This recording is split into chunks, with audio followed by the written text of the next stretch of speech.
Hello, everyone. Welcome to the Phillip Siddiq Show. As you see, we have more special guests. They're going to tell you all about this wonderful, incredible film. I'm telling you. But as you know, we love films, especially with younger people in them, and this is definitely worth your time to invest in. But you know what? They're going to tell you all about it, and I'll just step out and just let them talk about it. First of all, you guys, welcome to the show. Thank you. Glad to have all of you here. Same All of here. you. Glad to be here. Glad to have all you Glad guys to be here. Now, the film, The Great Debaters. Tell us how you guys got actually into the project. Because I got the script and they didn't pick me, so I'm kind of jealous. That happened. Which role did you want to play? Which role? I want to play Denzel. Oh. Jurnee, That's I'm some shocked that you competition. couldn't, the resemblance, I'm appalled. It's true. Well, what had happened? You could pass. Thank you. But no, I got the script I received the script about 2 years ago, and before I knew anyone was really attached. And the moment I read it, I felt like this is special. This is so special. This is a story that needs to be told. So called my agent, said when is it going? There was no date. There was no start date for auditions or anything. So I began the process of calling and bugging them every single month to figure out when it was going to start. And then they, of course, got Denise Chamian, the casting director, involved. And by that time, I knew most of the script, and I had been studying it and preparing it, regardless for if I got it or not. But it was just something to prepare, that even if I wasn't selected, I gained a lot of knowledge. So it was a great process. I got to meet Denzel after I come back from South Africa. I did a film a little bit earlier, and we got to run the scenes and work together. And I got to work with Jurnee and the chemistry test and little Denzel. And because there are two Denzels active. Right. And I'll let you tell you about that in a little bit. But yeah, it was a process. It was grueling in the sense of multiple auditions and the research and backstory. Denzel definitely set a tone for research. He really made us aware of the stakes that were involved, so we took it very serious. You do serious films. We saw you in Pride. Right. By the way, my little sister, she's hooked on you, so. It's Nate. Okay, Jurnee now. Yes. You were on Jurnee, actually, because we saw you on the Cosby Show back in the day. Yeah, back in the day, I was like 11. Yeah, no, it's true. I've been in front of the camera technically since I was 10 months old, whether it was modeling or commercials or television or film. So I'm at home, on sets. But I found out about this project a while ago and then received the script about a year and a half ago. And same thing, just stayed in the library and started my research and started preparing so that I could, be as prepared for when the opportunity would come, And then, there were so many ups and downs. They didn't know if the project was going to happen. Denzel didn't want to play in it. He just wanted to direct. And then the project got canceled. And then, it was like this roller coaster of tracking it and following it.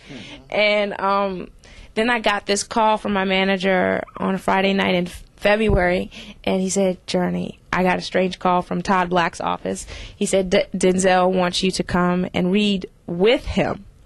Now, that's different from reading for someone as opposed to reading with him. Yeah, he wanted me to come and read with him on that Monday, the following Monday.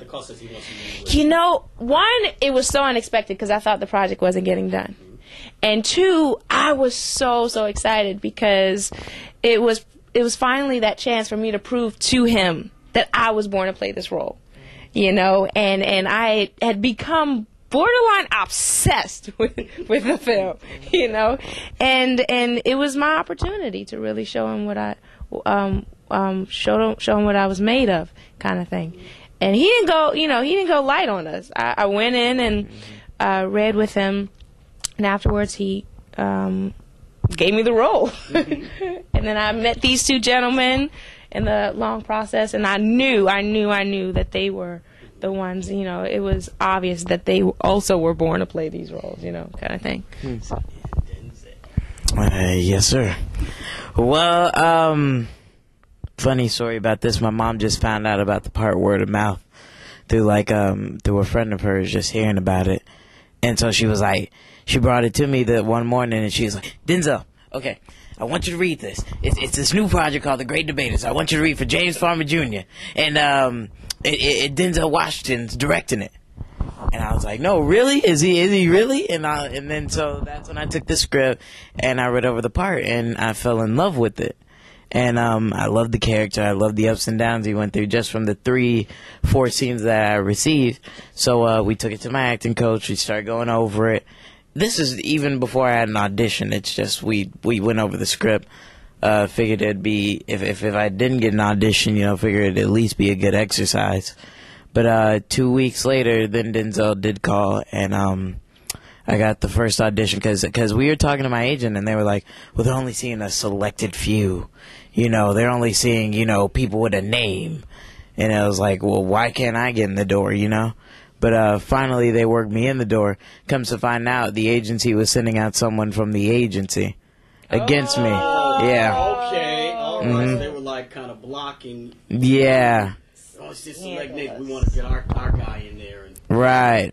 And since I was a new client over to the agency, but finally I got myself in the door, and we went through I personally went through about 5 auditions myself, and that's when I met Jurnee on my first audition, and then Nate on my second one, and we did the chemistry test and everything, and it was an intense process, but I remember walking in the door, and Denzel was like, okay, you're gonna be flirting with the Jurnee, and I was like, really? You're gonna be having me flirt with her? I mean, this is gonna be easy, Was this the chemistry test? No, this was just doing the scenes. Yeah. And then that's when I went through the process of auditioning with about 8 different lows, and Nate really stuck out. Even to my mom, she was like, when she saw him get off the elevator, she was like, he has the charisma low.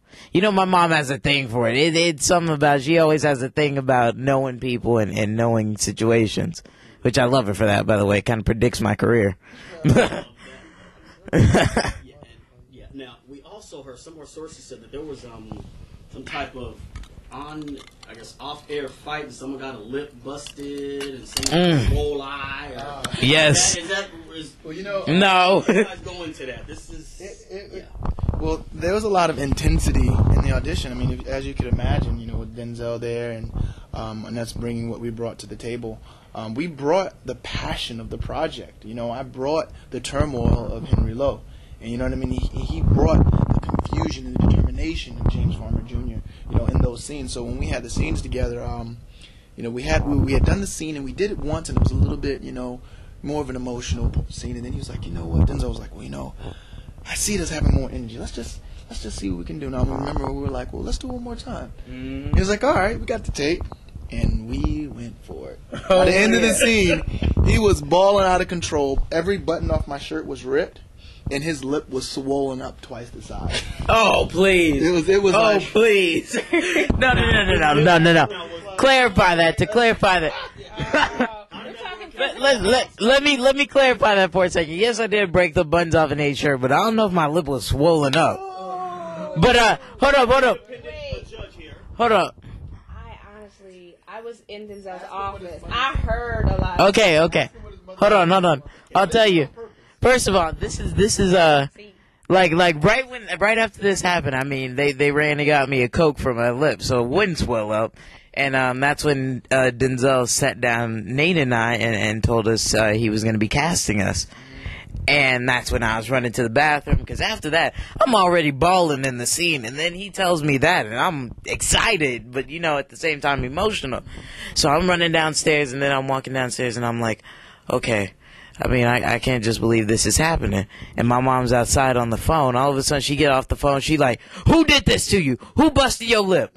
It wasn't about me getting the part. I'm walking downstairs. I'm like, Mom, who did this?